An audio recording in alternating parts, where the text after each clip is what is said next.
Perkenalkan, nama saya Azril Syahwanda Putra, biasa dipanggil Azril. Saya berasal dari kota Banyuwangi.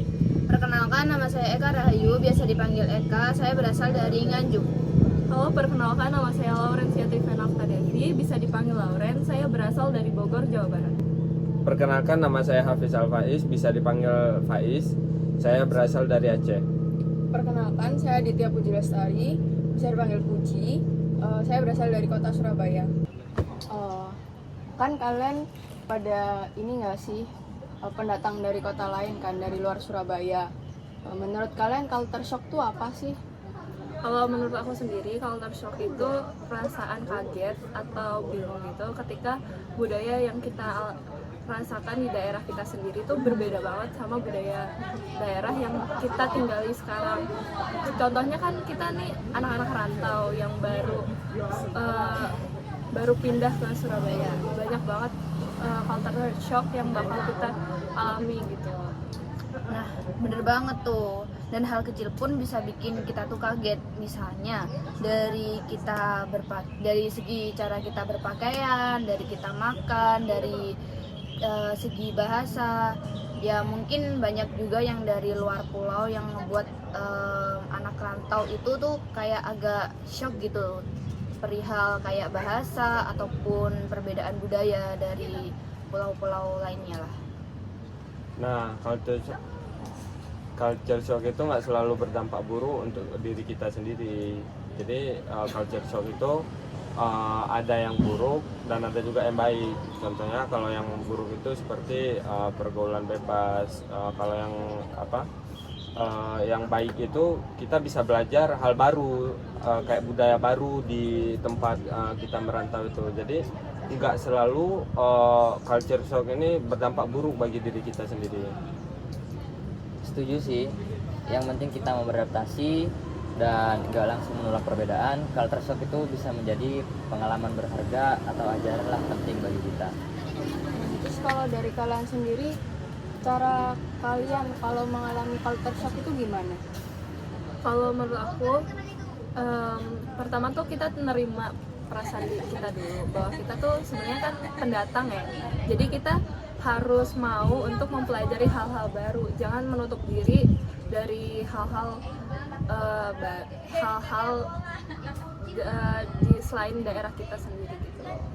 Kalau dari aku ya, menurut aku tuh jangan sampai kita tuh kayak menutup diri, mengurung diri, nggak mau beradaptasi dengan lingkungan baru gitu. Jangan sampai kita tuh kayak nggak bisa keluar dari zona nyaman itu gitu. Karena kalau kita sebagai pendatang, kita harus bisa menyesuaikan diri di daerah tersebut ataupun di lingkungan tersebut gitu. Karena ya itu kayak kayak hal baru lah, pelajaran buat kita gitu. Nah, jadi kalian dengan culture shock itu kalian harus memilah-milih yang mana yang baik buat diri kalian, yang mana buruk buat dari diri kalian. Jadi jangan semua itu kalian serap. Jadi pilih yang mana yang buruk dan yang baik diikuti, yang buruk ditinggalkan.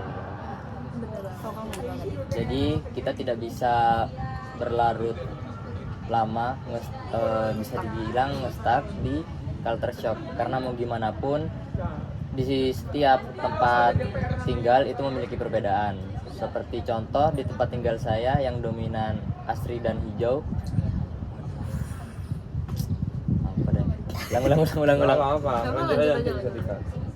Jadi seperti contoh perbedaan di tempat tinggal saya yang dominan asri dan hijau dengan di tempat baru saya yang kali ini dominan perkotaan dan juga situasi kendaraan itu macet yang mengakibatkan polusi, udara tidak segar. Dengan bedanya di tempat tinggal saya itu udaranya segar.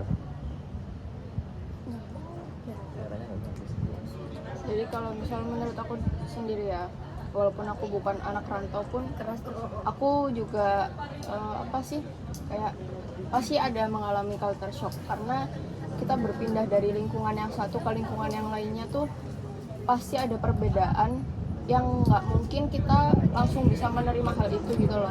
Jadi mau nggak mau pun kita harus bisa untuk beradaptasi, terus bersosialisasi dengan orang lain, biar kita tuh nggak ngestak di situ-situ aja gitu. Ya, betul banget tuh.